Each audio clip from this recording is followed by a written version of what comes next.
欢迎来到星星频道，请点击订阅并关注，获取最新资讯。杨紫34岁，凭啥能让央视点名称赞？拒掉所有综艺，在可可西里188天携养，低到70差点没命。如今和郭晶晶同获国家级新身份，这内娱独一份了。杨紫34岁，凭啥能让央视点名称赞？拒掉所有综艺，在可可西里188天写养，低到70差点没命。如今和郭晶晶同获国家级新身份，这内娱独一份了。杨紫在2026年6·5环境日国家主场活动现场，从生态环境部工作人员手中接过聘书的那一刻，镜头给到了她和郭晶晶同框的画面。一个是拿过几十块奥运金牌的跳水皇后，另一个是靠死磕演技把自己扔进无人区，差点把命搭进去的女演员。名单上一共6个人，有科学家，有杂志主编，有企业家。杨紫是里面最年轻的一个。拿到这份国家级聘书的人里，不可能有一个是靠刷热搜、控评、买数据上位的。这意味着什么？意味着一个常年被贴上流量标签的女明星，正在被官方和行业同时承认她做的事，已经不只是给粉丝看的了。这件事往回倒半年，绝大多数人都不敢想。零下20度的可可西里，没人逼她去。生命树这个项目组，从立项第一天就不是奔着好拍的路线去的。全组700多人深入可可西里无人区，平均海拔超过4000米，最高拍摄点到了5200米，氧气含量不到平原的60%，昼夜温差最大能到45度。光是设备故障率就超过40%，救护车全程跟组，随时准备拉人下山。杨紫决定接这个戏的时候，根本没人逼她去，她完全可以在北京找个摄影棚，吹着暖气拍拍绿幕，后期加特效，照样能交差。但她的选择是提前减重15斤，练出肌肉线条，把头发剪短染成枯草黄，把指甲缝里塞满沙子，连脸上那些干裂的高原红都不是化妆师画的，全是真实环境留的。化妆师后来说，她的脸被紫外线灼伤之后根本没法上妆，那些口子和冻疮就是在零下20度的风里硬扛出来的。拍摄期间，她的血氧饱和度一度掉到70%，这是什么概念？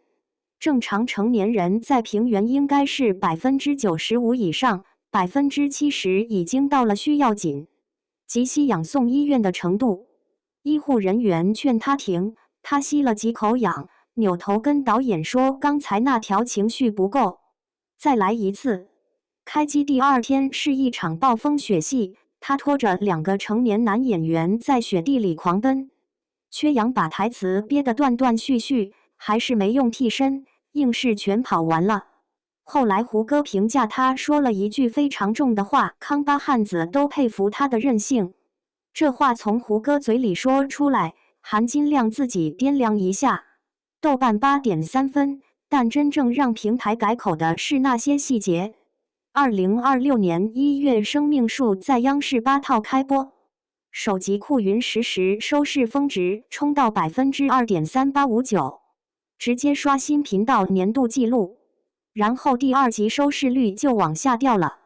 网上铺天盖地的生命树收视率，第2集就断崖跌上了热搜。豆瓣短时间内涌入13万条1星差评，节奏带得整整齐齐。当时不少人以为这剧要扑，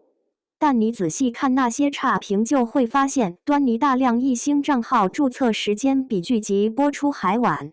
话术完全模板化，甚至有人打出环保科普像纪录片，这种根本不看剧才能写出来的槽点。这种被水军提前埋线，开播就清剿的遭遇，杨紫的剧不是第一次遇到，但后来发生的事就很说明问题了。随着剧情推进，2条时间线的悬疑结构展开。90年代胡歌演的巡山队长多杰带队对抗武装盗猎团伙， 2010年代杨紫演的女警白菊重返高原，追查多杰失踪真相。那些跟风打一星的人不说话了。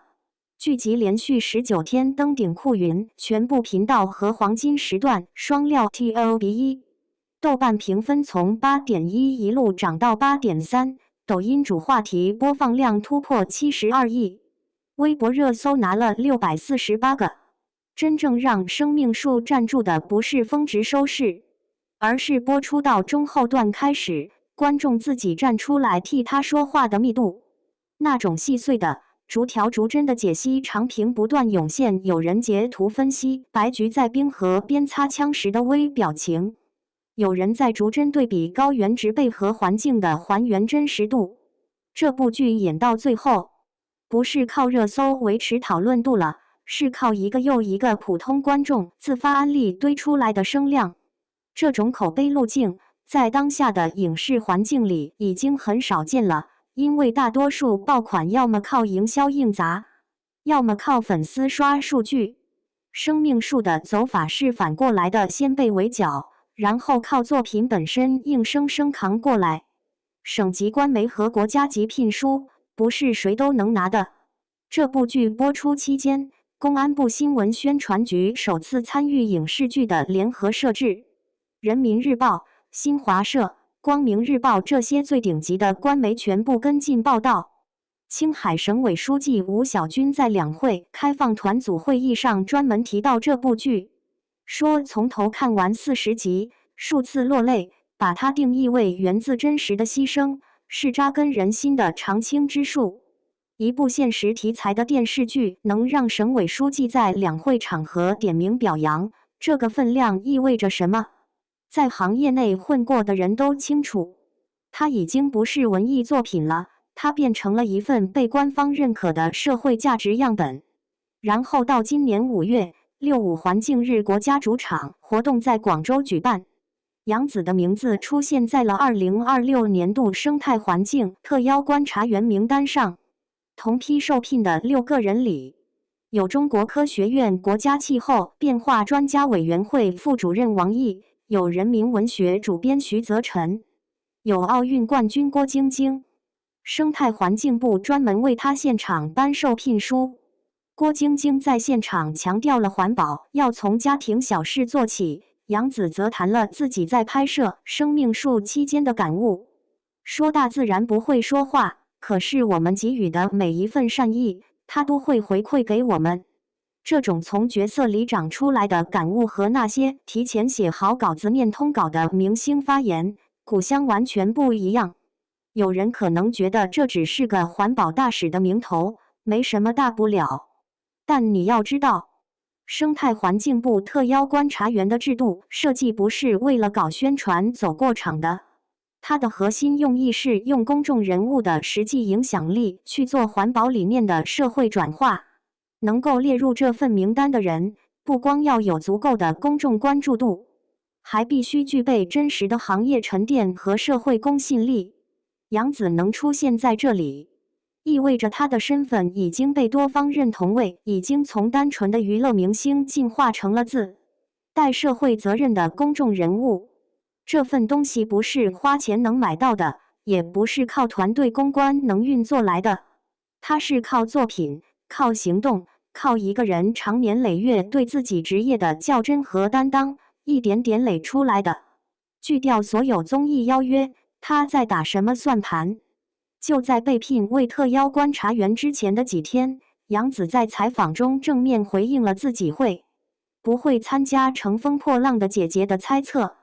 她的原话是：太累了，我没有这个实力，唱也唱不动，跳也跳不动。还补了一句：那些姐姐都好厉害，多看看外面的世界，才发现自己多渺小。这种坦诚在现在的娱乐行业里实在是太少见了。大部分明星面对综艺邀约，即使不去，也会找各种冠冕堂皇的理由推脱。杨紫直接说我没那个实力，把姿态放得非常低，反而让人觉得异常清醒。而且这不是随口一说，他明确表态未来1-2年内不会参加任何综艺录制。时间不够是一方面，他的工作已经排满了2026年，从生命树到家业，再到玉兰花开君再来，中间几乎没有断档。但更深层的原因是他对演员这个身份有一套自己的理解，他认为演员需要保持一定的神秘感，过度综艺曝光会让观众对角色出戏。这个判断往深了想，其实是在跟整个行业风气较劲。当下多少演员是靠综艺维持曝光，拍戏反而成了副业。杨紫选择了反方向，不光不参加综艺，还在连续推出2部央视正剧之后，立刻接下一部年代跨度几十年的《玉兰花开君再来》，塑造锦江饭店创始人董竹君的传奇人生。他这个打法很清晰，在别人都在抢综艺资源的时候，他把所有筹码都压在了作品上，而且他赌赢了2024年到2026年连续3年提名白玉兰奖最佳女主角。这个提名频率在同期女演员里几乎是独一份。靠综艺维持热度和靠作品维持热度，在杨紫这里被反复验证了一次，后者在长期看来积累的护城河远深于前者。谁说流量女演员演不了正剧？生命树收官后，紧接着播出的是家业，一部聚焦徽墨非遗文化的大女主创业剧。开播当天，央视8套收视率一度跌到0.6%，全网都在等着看笑话。铺天盖地的质疑扛剧女王失灵了。豆瓣在开播第3天4小时内涌入2000多条1星评分。弹幕里有人刷杨紫的剧就该1星，有人根本连正片都没看就打了差评。然后你再看收官数据，欢网收视峰值1.9197%，平台站内热度9342，社交话题阅读量9.6亿。剧集登顶13个国家和地区的热度榜。安徽宏村的旅游搜索量在播出期间暴涨。豆瓣最终开分7.4，12万人参与打分，还是在被恶意差评刷过一波的情况下拿到的评分。把所有数据摆在一起看就很清楚了。首日收视低，不是剧不行，是题材冷门加上宣发跟进慢。但观众不是傻子，第1集播完之后，口碑开始自然发酵。清末徽州的青瓦白墙，制墨作坊里升腾的松烟，女眷们身上粗粝的棉布质感，全是用实景拍摄堆出来的质感和真实。剧情扎扎实实的走，杨紫演的李珍从一个被家族边缘化的庶女，一步步走进制墨这个被男性垄断的行当，每一步都没有开挂，每一步都踩在真实的时代限制里，让观众想看一个真实的人如何在一个真实的世界里活下来。这种收视开低走高的曲线，其实比那些开局爆火但后继无力的剧更有说服力。它说明杨紫这个名字带来的关注度已经沉淀到了项目本身。观众的期待从去看杨紫的戏过渡到了去看杨紫演的这部戏到底有什么值得看的。这是一个根本性的升级。34岁的杨紫经历过童星的起落，经历过长的不行的恶意评价，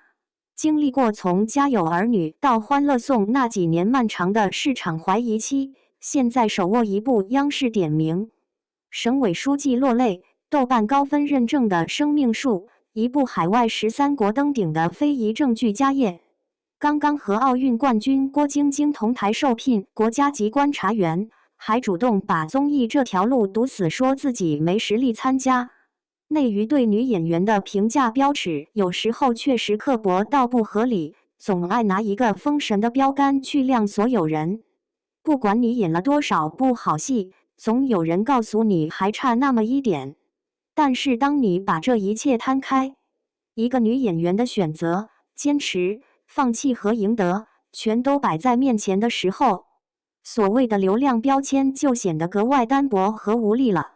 一个在零下20度吐着血氧70的演员，和一部让省委书记落泪的电视剧，哪一个才是真实的杨紫？